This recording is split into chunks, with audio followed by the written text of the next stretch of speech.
Can you hear me? Yeah, I can hear you now. All right, cool. I know it was like this. Yeah. I mean, I used to do it a different way. What I used to do before is I would just call somebody on FaceTime, and I would literally just like have their audio coming through my computer and record it through what's called Audacity. Okay. And Audacity, I've used that before. We've advanced. Yeah. So hopefully I can continue to grow. But anyway, what's going on, man? Nothing much. How you doing? Not bad. So I have you here as Real Estate Friday, but I don't have your actual first name or last name. Eric Friday. Eric Friday. Oh, that's cool. Yeah. I always thought it was Real Estate Friday because of the day. Yeah, a lot of people think that.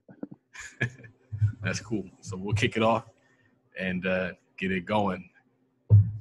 Cool. This is the Top Capital Millionaire Podcast. This is episode number 101. My name is Charles Oglesby, also known as Top Millionaire. I'm the founder and the director of the Top Capital Investment Club that has 300 members and about 200 people on the waiting list. Also the founder of Todd Acquisitions, our real estate investment club that has multiple real estate investments in multiple stages of development. Some have been completely rehabbed, some are pending inspection, and some are waiting to be rehabbed. So really cool things going on. I'm planning to continue to acquire more properties. If you know of anything, let us know. Email us at propertymanagement@capitaltodd.com. Make sure you leave us a rating or review. It's highly appreciated. Let's see. Thank you all for tuning in. You guys all know the purpose of this podcast is to share the stories of successful African-American business owners and investors so that people can hear the stories of successful examples because they exist.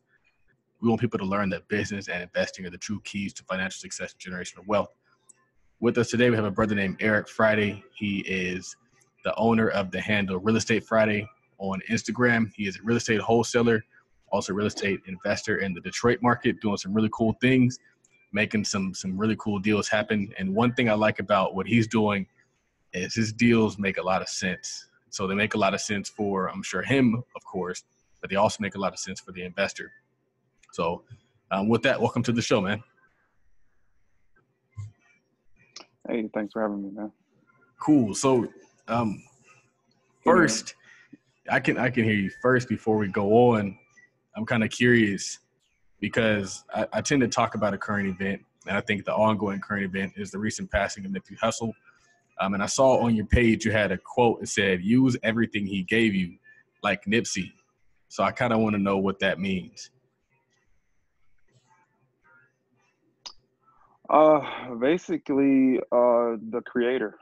So, I mean, whatever your spiritual preference background is, whoever you look to as a higher source, higher power, obviously everyone was created as a purpose, or they have a purpose in life. And there's a few people that quote, what made me say that, but Nipsey's passing just made me, and all the love he got after he passed just really shows you that he was walking in his purpose. So basically, and he was only 33. So to do that, and to get that type of response, obviously he used everything he had up to that point, and you see the effects of that. So in everyday life, just in life, period, it's something that I'm trying to incorporate, just really using everything, getting the best version of myself every day from the creator, basically. Awesome. So what are your thoughts just on that whole situation and what that means for what I consider this new renaissance of wealth that's being generated in the community? His passing? Right.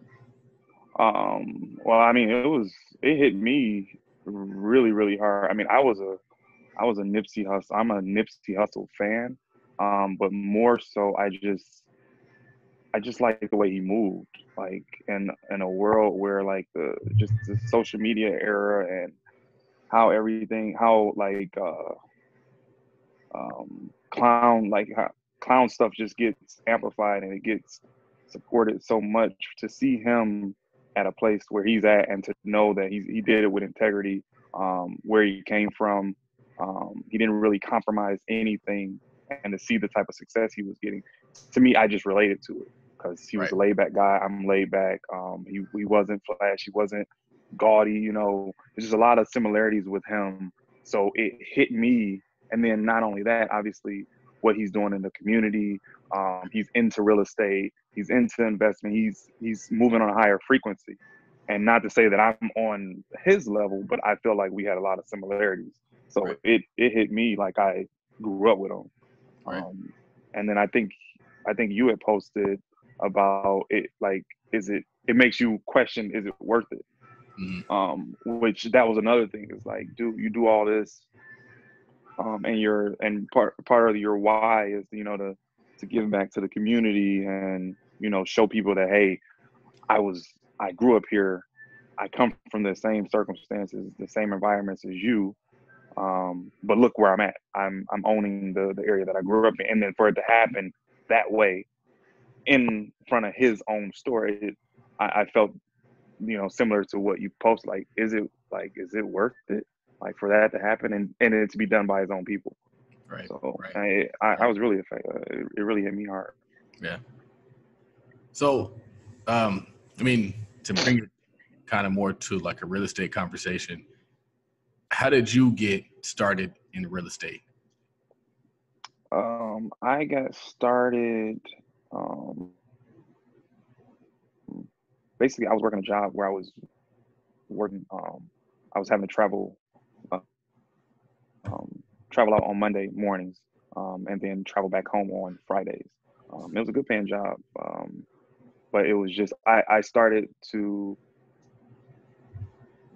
see, well, really what really made me not like the job was I had my son at the time was about 5.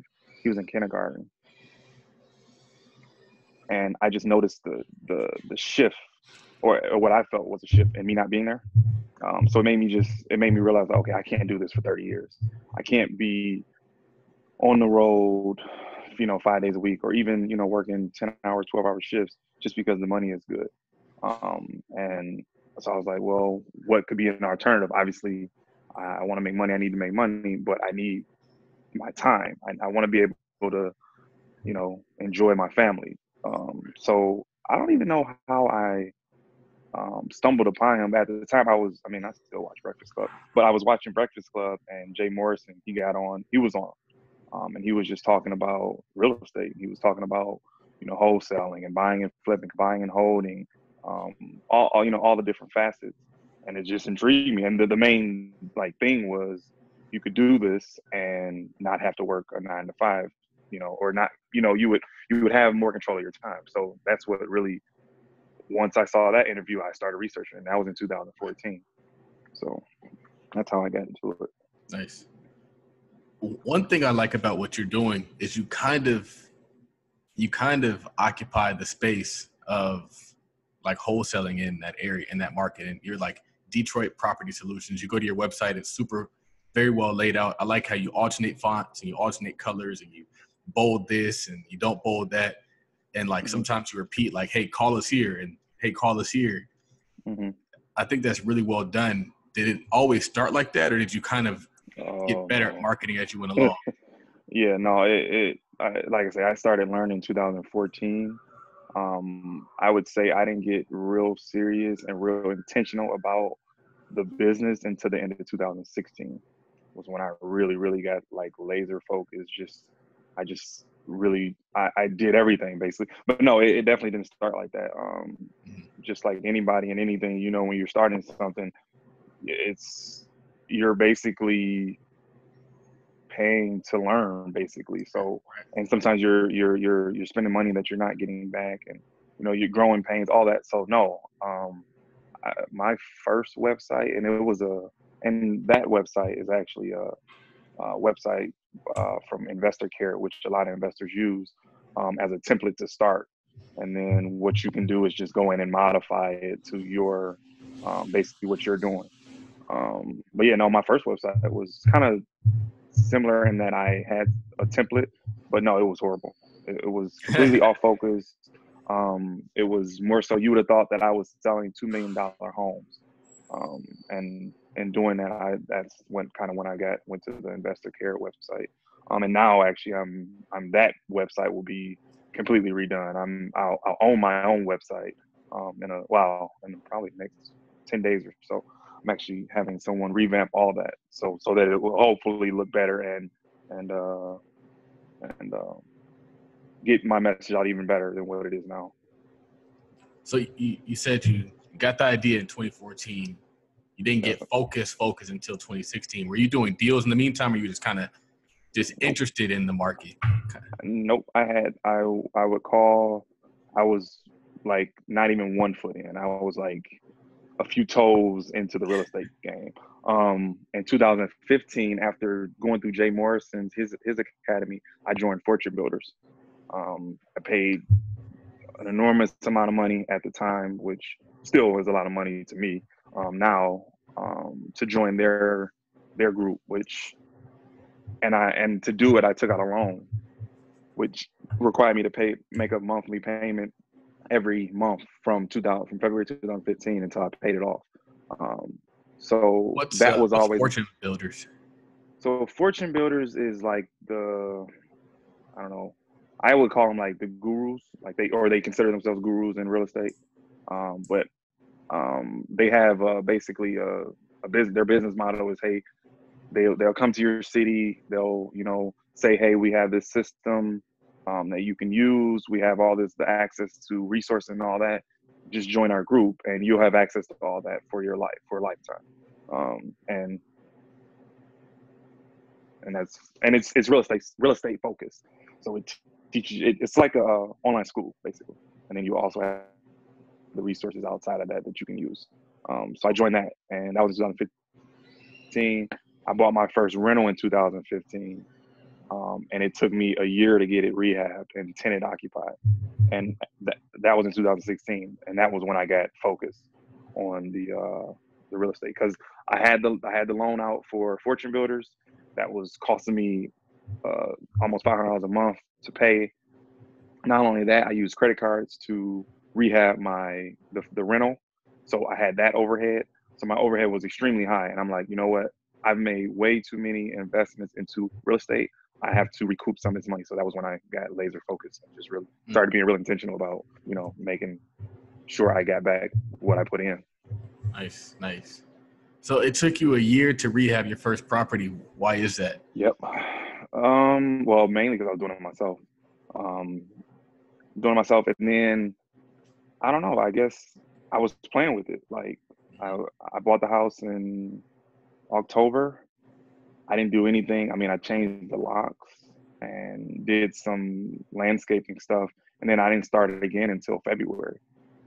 And then it took me from, I don't know. I mean, that was part of it, but looking back now, knowing now that I've flipped houses in months, it's like, no, I could have been working in the wintertime, and I could have had that thing rented out within a month or so. But yeah, mainly it was just that I was doing the work myself, and then I was using my credit card, so I was kind of hesitating with that. I didn't really have the liquid capital at the time to do it, so it was basically just my fault that I wasn't taking it serious. I think that it's kind of a learning experience. It's just a long learning experience, and so like when you're going through that first rehab, you're learning this has to get done, this has to get done, this has to get done. You're also learning how much things cost.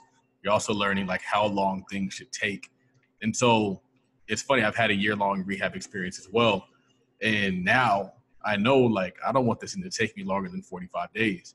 Like, I know, like, this is the starting point, and I know what you need to do, what needs to get done.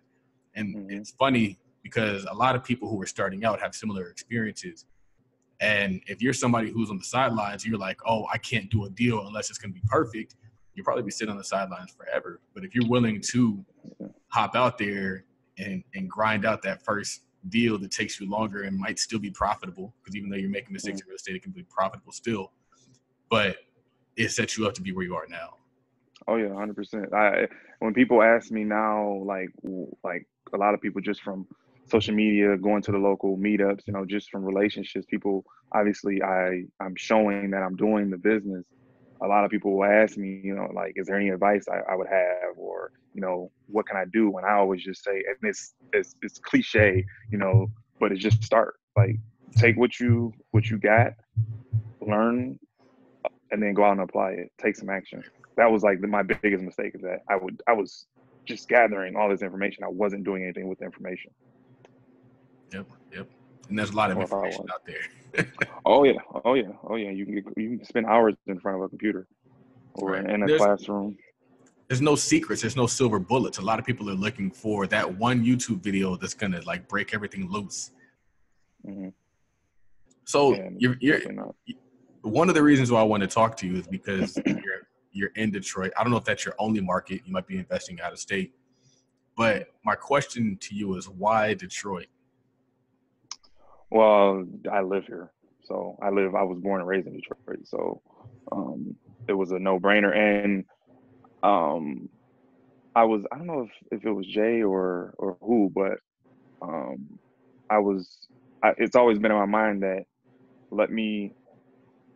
I might have been even Charlemagne from the Breakfast Club. It's like, let me grab this market first. Like, so be the big fish in your small pond first, and then expand.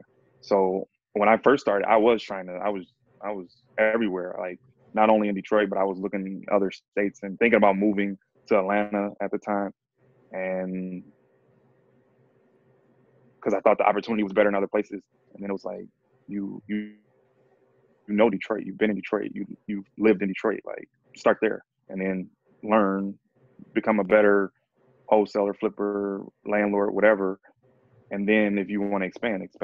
So it was a no-brainer after I'd sat down and really thought about it. Like, let's just do it here. And then especially once seeing that there was opportunity here. Right. Like no other. So it's like a blue ocean. Yeah. And that's another thing. Have you read that book, Blue Ocean Strategy? Yeah, I have. Yeah. Okay. I was going to say, and that was another thing I started looking at. It's like, we have those red oceans around Detroit. Let me just focus on this blue ocean.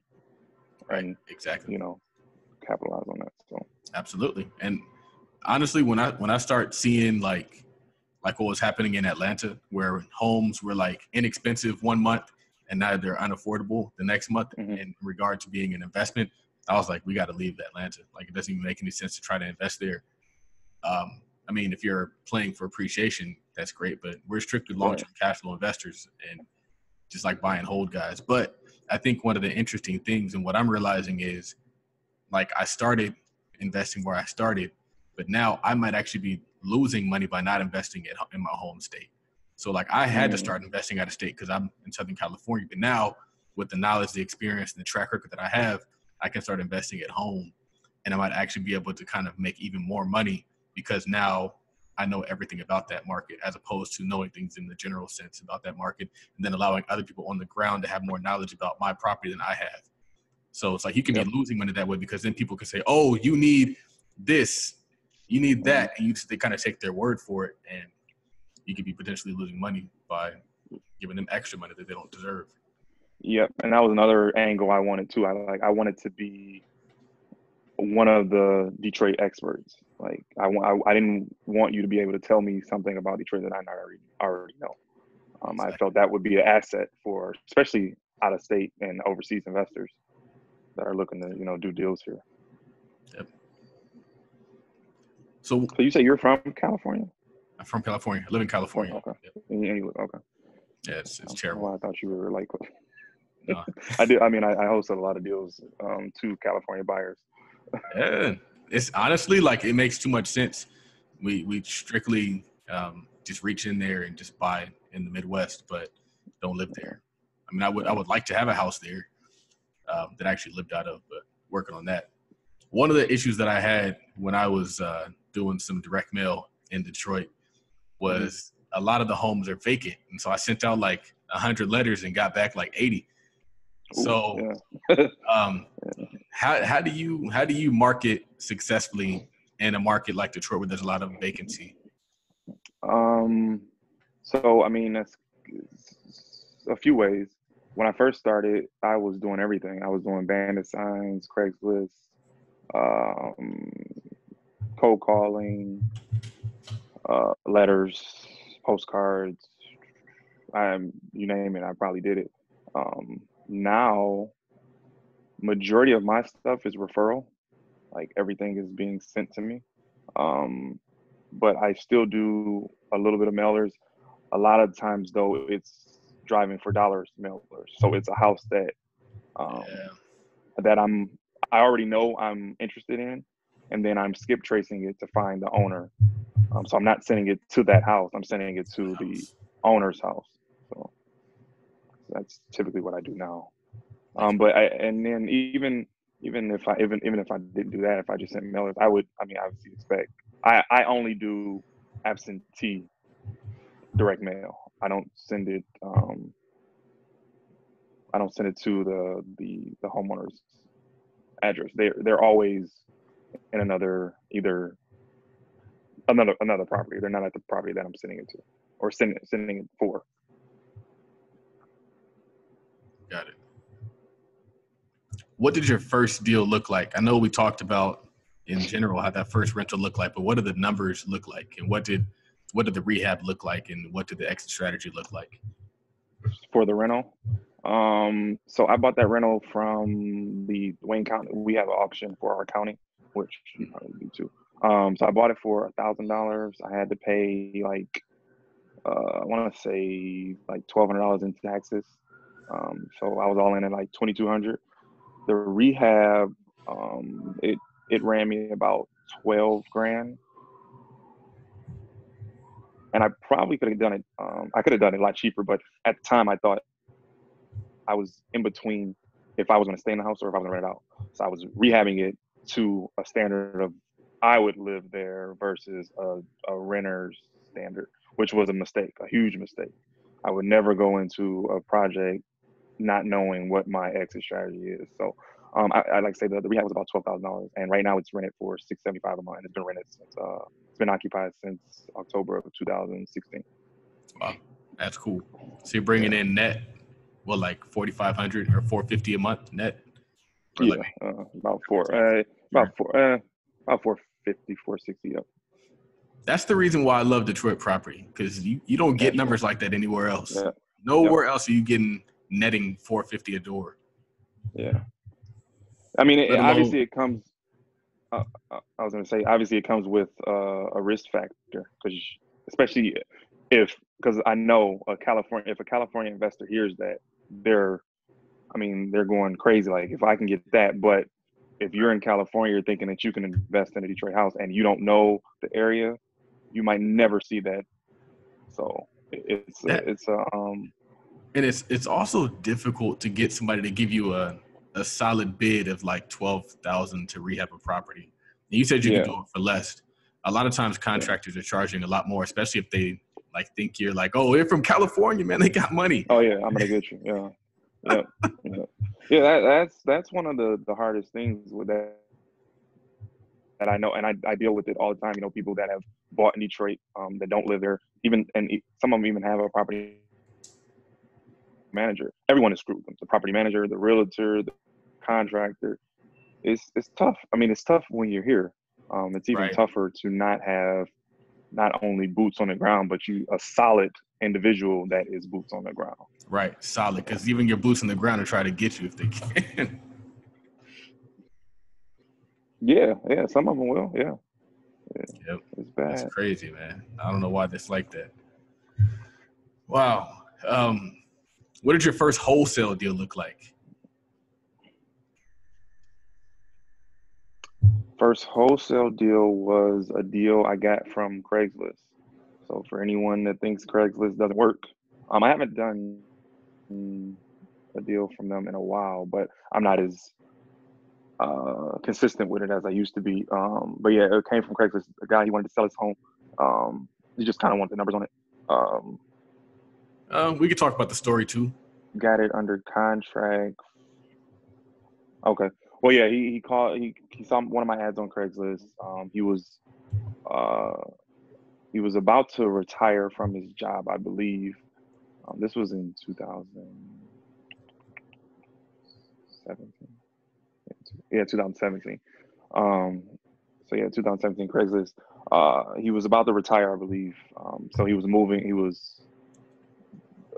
Kids were out of the house. He and his wife were the only ones there. So he was downsizing the house. And he just didn't want a realtor to list it. He didn't want to pay the commission. He didn't want to walk a lot of people through his house. He just wanted to be done really, really quick.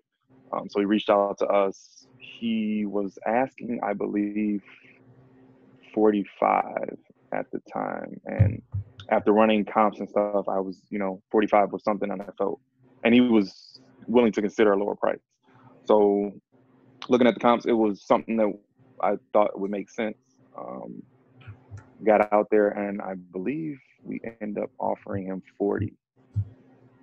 Yeah, 40 on it. And then I found a buyer for 46. So I got under contract for 40, wholesaled it for 46. So we made $6,000 on that one. Nice. How did you build up your buyers list in the beginning? Oh man, my buyers list was terrible in the beginning. I was my main source was either like a podcast, listening to different podcasts, people giving out their email addresses, Facebook groups, or like the local RIA groups. So like I know like in the Detroit area, like we have a few, like not even a few, we have a lot of Facebook groups, and sometimes certain groups have different rules, but like one group in particular, like people would post a deal, or they might post, what they're looking for, and then you'll get like 60, 70 emails of people who are interested in that area. I would just go and grab the emails and just add them to my own buyers list. That was how I originally got started. And then I obviously networking in different RIA groups, meeting different people, and that's how it started growing. And what really started growing it was obviously getting a deal and sending it out or posting it on either in the Facebook group or on social media, and then associating myself with people who are doing deals, and that just started help me continue to grow it. That's dope. It's like, but yeah, I would say that Facebook post stuff was probably what really kind of like a guerrilla tactic. It's like anything you can do. What was that? It's kind of like a guerrilla tactic. Yeah, for sure. Yeah. Anything you can do to get people on your list. I like it. That's cool. I mean, because people think of like there's like this list of how do you get people on your buyers list, and there's like, oh, you do this, and you kind of took a more creative approach to it, and you got what you wanted, which is really cool. Yeah. What are some... even now you can buy them, I think. Oh, really? That makes sense. Yeah. Well, you can like search for like cash buyers, and obviously reach out to them and see if they want to be added to your list. Yeah. What are some tips that you would give for an investor in vetting a wholesale deal? What should they be looking to do? In vetting one? Yeah. Definitely my advice is get your real estate license and have access to the MLS. You could do it without it. You could use a realtor to pull your comps. But I just find it, especially if you're in those markets where speed is necessary for your deals, you don't want to be waiting on a realtor to pull your comps. So I would say get your license, get familiar with whatever MLS service your state uses, and always play around with it. See how to pull comps. So like for my deals, what I do now is every time I get a lead and I talk to the seller, I'm comparing it based on the MLS, even in Detroit. Even though sometimes we can't use ARV in Detroit, I still want to see like what the activity is in the area. Are there a lot of active properties? If there's a lot of active properties, in certain areas, obviously, like in our area, in suburbs, if there's a lot of active properties, no pendings, no sold, not many people are buying there. So majority of my stuff is Detroit. If I see a lot of active properties, I know not too many people are buying in that area. If there are sold properties, I'm wanting to see immediately what those sold properties look like, and how long did it take them to sell. because in my market, I can wholesale, I can list a wholesale property. And that's for my business, that is always my last option with a wholesale deal.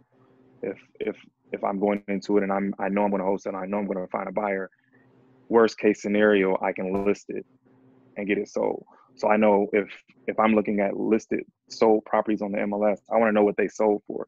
So my number for me to go under contract has to be less than that, because if I want to wholesale it, and then especially if I want to wholesale it on the MLS, I need to be able to compare to what has already sold. So I would say get your license and just really go through and learn how to comp properties.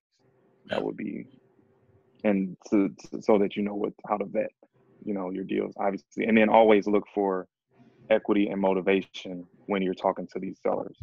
Always look for equity and motivation. Why are they selling? Why are they contacting you? Why aren't they listing it with a realtor?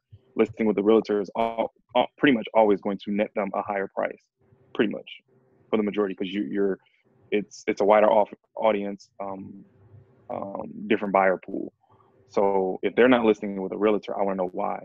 So that's the motivation. And also I want to know, do they owe anything on the property and what the property is worth. I can kind of gauge what the property is worth from the MLS. Obviously I need to talk to the seller to see if they owe anything as far as any mortgages, any liens, any taxes, any water, that type of thing. So equity and motivation always when you're talking to the seller, and then get your real estate license for comps. Nice. What was your most memorable deal? Memorable.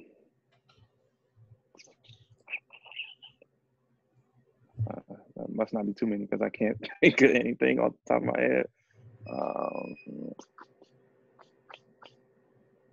I would probably say, the first one is probably the most memorable. Or actually, no, not the first one. The first one I didn't get. The first one that was a deal that I didn't get was probably, I don't know if it's even like the most memorable, but at least for me, it let me know that it was real. Like this you could really wholesale. And then obviously the first one, when I actually got paid, when I got paid $3,000 for that first deal, it was a $6,000 assignment, but I split it with someone that I went to for help. I gave him half just so that he can kind of show me what to do. But yeah, getting that $3,000 check for, obviously, for one, I marketed on Craigslist, which was free. And I got it within 30 days, and I really didn't do much. Like, I talked to the seller, I went out and saw the house, took pictures. I met the buyer over there a few days later. We signed, we agreed on the assignment fee. And then we closed, I want to say like 7 or 10 days later.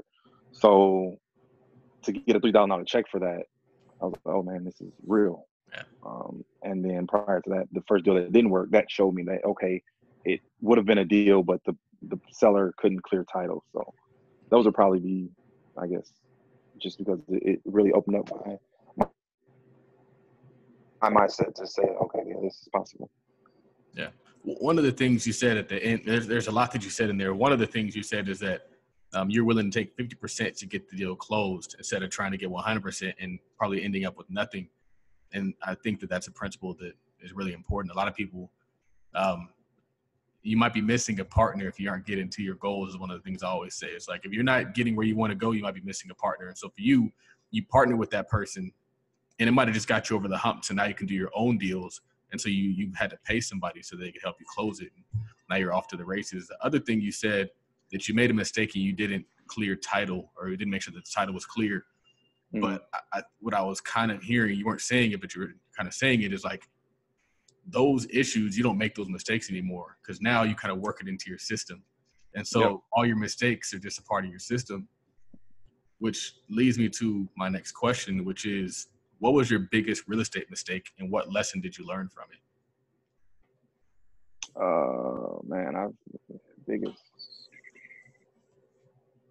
I know my biggest mistake is. My biggest mistake was putting more thought into the numbers. I was caught up on the numbers, and I was missing the opportunity that I was getting. So I wholesale, but I fix and flip too. Um, so and it's always in my goal to move throughout, not to just be labeled as a wholesaler. Not that there's anything wrong with that. It's just that me in particular, this is my own personal preference.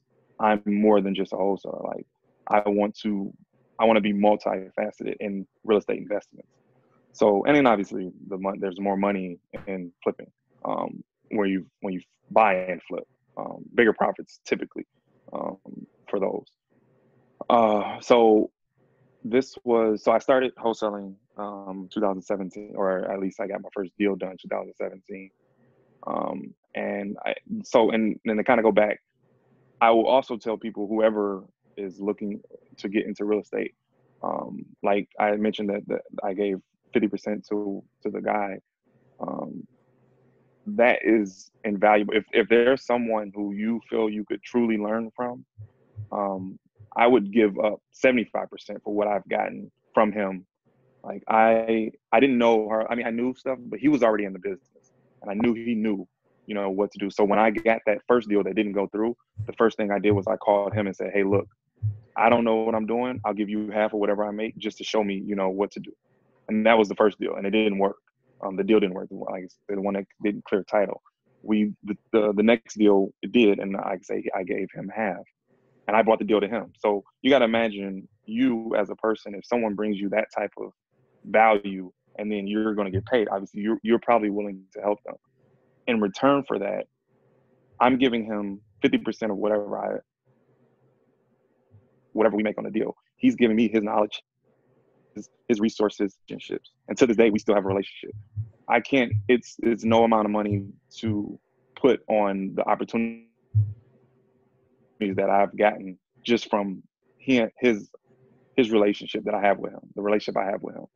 So to kind of go back into the worst mistake was, he knew coming in that I wanted to flip. I didn't want to just wholesale. He was always telling me, just make sure it's the right one. Make sure it's the right one. And eventually I got the right one. It's an area in Detroit. It's Rosedale Park. It's in the city, but it's one of those historic neighborhoods that didn't suffer, or it wasn't really impacted from like the crash. Like, I mean, it was impacted, but the neighborhood sustained. Like the houses were still beautiful for the most part. Prices dropped, but the houses pretty much, the neighborhood didn't drop. So got this house. So to go into the relationships, it's a guy that he and I both know. He texts me and say, "Hey, such and such has a house. You should go look at it. I think this might be the one you do to flip." I reach out to him. I go look at it. It's exactly what I would want for my first house. Like, it's a standard house in Detroit that would sell for 150, 160 fixed up.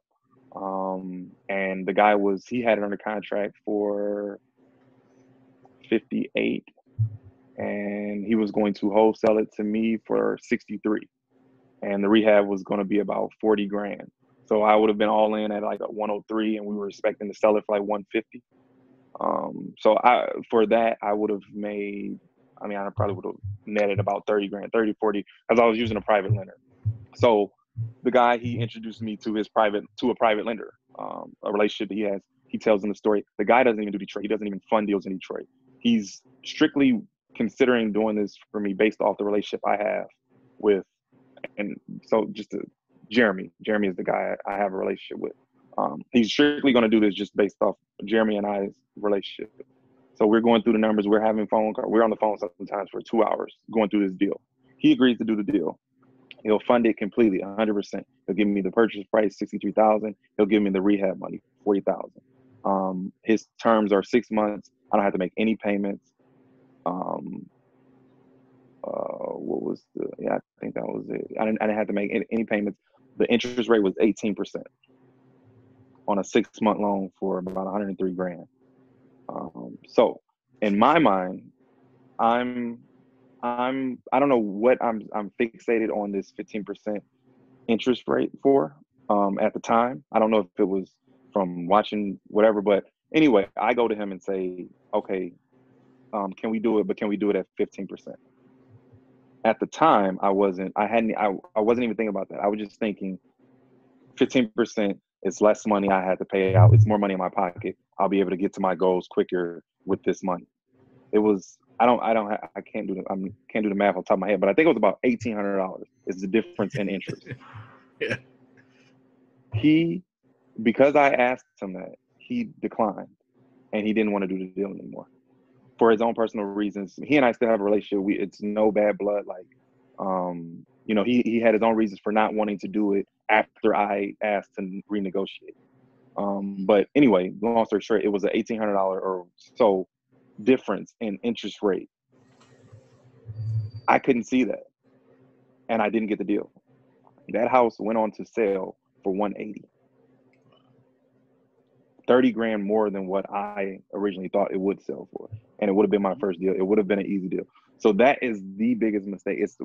And really what I got from that is just to know who you're dealing with, and then just not get so caught up in the numbers and just look at the opportunity, because it was a much better opportunity than it was $1,800. Right. I think that's so huge in a lot of ways. It's huge because you're learning. It's a learning process. And so, like, yeah, it's a mistake. And yeah, you didn't make $80,000 or $60,000 or $30,000, but I guarantee you've made that back over the course of the time that you've been doing deals. And so, like, it's better to be out there fucking shit up than it is, excuse the language, it's better to be out there messing up, getting in the rink, being the man in the arena, than it is to sit there and say, I'm not doing this deal unless I can get 3%.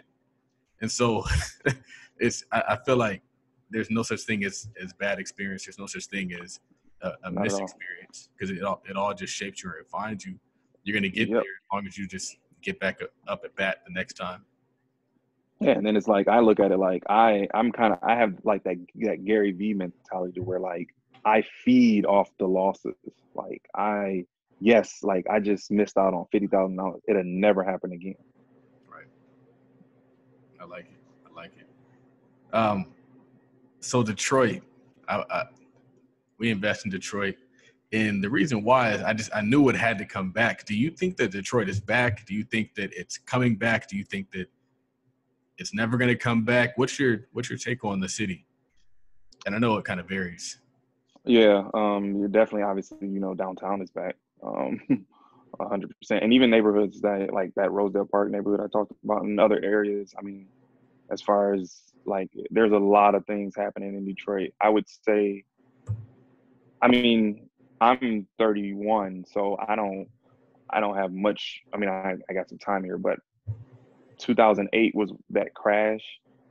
I was 20.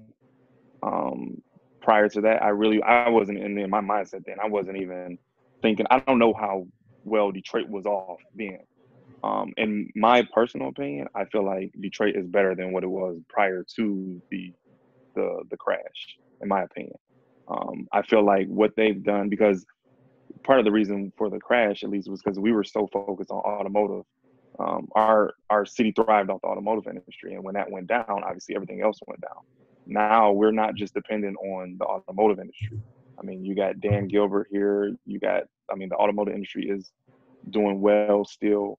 You got so many other industries in the city that you can thrive. So I would say we probably will never see anything like that again in Detroit, like experience anything. I think something will probably happen because, as you know, the real estate cycle, things go up and down. But I don't think I think we will be able to sustain, strictly because the industries aren't just solely focused on one.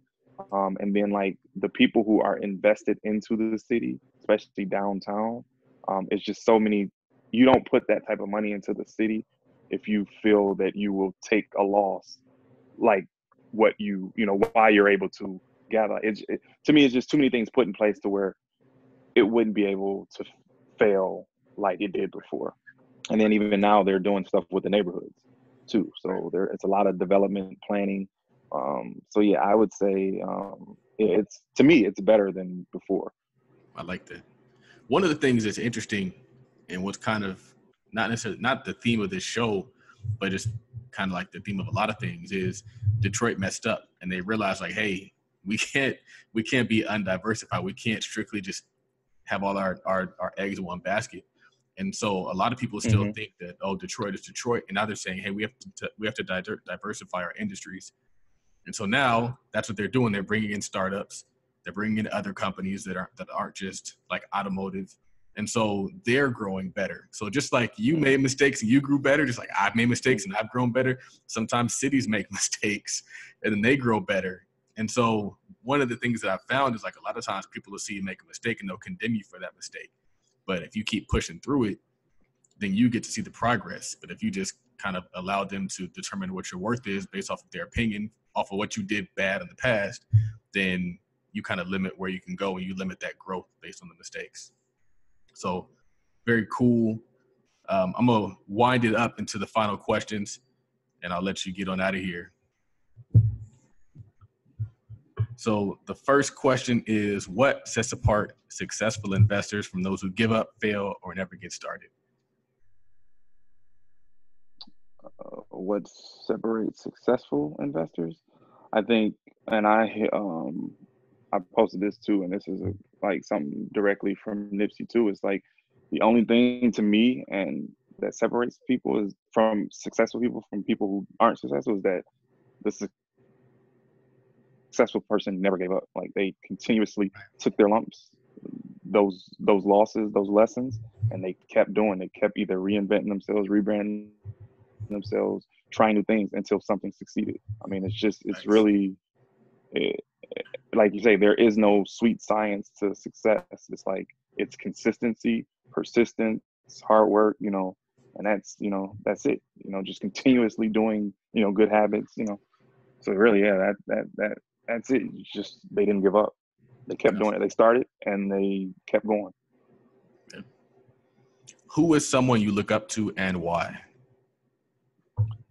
Who I look up to, I mean, there's a few people that I look to for motivation and different.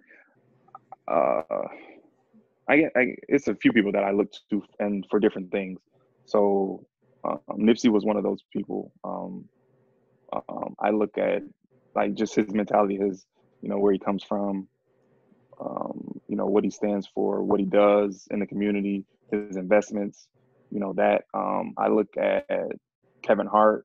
I like that he's where he's at in his life, but still like one of the hardest working people, obviously in the industry. Not only that, obviously in the gym. So him and The Rock, Dwayne Johnson, I look to like for like, these are very successful people, but to me, the gym is their foundation. They work hard, period. Who else do I look to for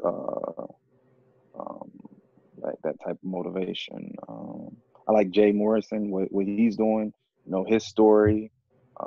He's from inner city, came out of it, he's very successful, runs many businesses, owns the Tulsa real estate fund, which is investing back into our communities. I like it's a guy, I don't know if you know him or not, Beyond Wynn. He's in Cleveland. I go to him. He's in real estate. His foundation, he works out. He's about relationships. He's moving on a higher frequency. Those are people that I'll look to mimic certain things to better myself. I'm reading, what book am I reading right now? I'm reading this book. Oh, it's called Can't Hurt Me. Not sure if you heard of it. David Goggins. And he becomes this long distance runner. He was like, came from not the inner city, but anyway, he kind of had the stereotypical African-American upbringing. And what he did is he ended up becoming a Navy SEAL. And from there, he started running like super ultra marathons. Great book. It's kind of like 10X Rule meets, I don't know. But he makes this comment that physical fitness and physical exercise is a practice that actually pushes you to success in real life as well.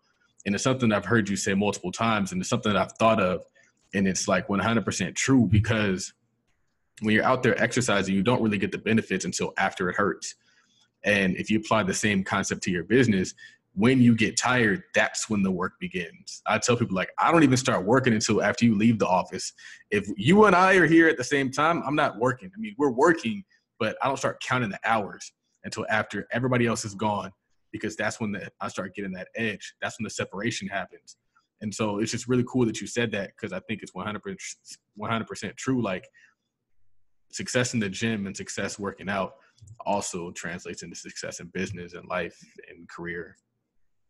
Yeah, I agree 100%. I don't know. I've heard the quote, like, some of the most successful people are people who go to the gym. I don't know how true that is or not, but I definitely buy into, if you can dedicate yourself to the gym and transforming your physique or achieving a goal in the gym, you can definitely be successful in anything you want to do in life. Right. It's kind of like I was watching one of those podcasts and he was looking at like Andy Frisella and that other guy, I can't think of his name. They're like super buff. And he was like, for some reason, I meet a lot of successful people and they're like super buff. And now Grant Cardone's trying to get like super buff. And he actually has got him buff. But there's a correlation there. It's like how you do anything is how you do everything. Yep, 100%. What does wealth mean to you? Wealth, from a financial standpoint, I mean, it just means that I have something that I can pass on, or that generations from now will benefit from. So what I'm doing, what I have, will benefit my kids. To me, that's wealth in the financial sense. But I get this from beyond, is like, I want to be spiritually, mentally, physically, and financially, fit or wealthy. So not only the financial aspect, but I want to be in tune with my spirits, and I want to, be as positive as possible, give out good energy, receive good energy. I want to be wealthy in the gym. I want to be, healthy. And obviously the financial aspect of it is what most of us want. And then just mentally, I want to be wealthy. I want to have a good, mindset, thoughts, that type of thing. Nice. Cool. So thank you for coming on the show, man. Where can people, if they want to get on your buyers list, if they want to get in your circle, in your atmosphere, where can they find out more about what you have going on? What's the rundown on you?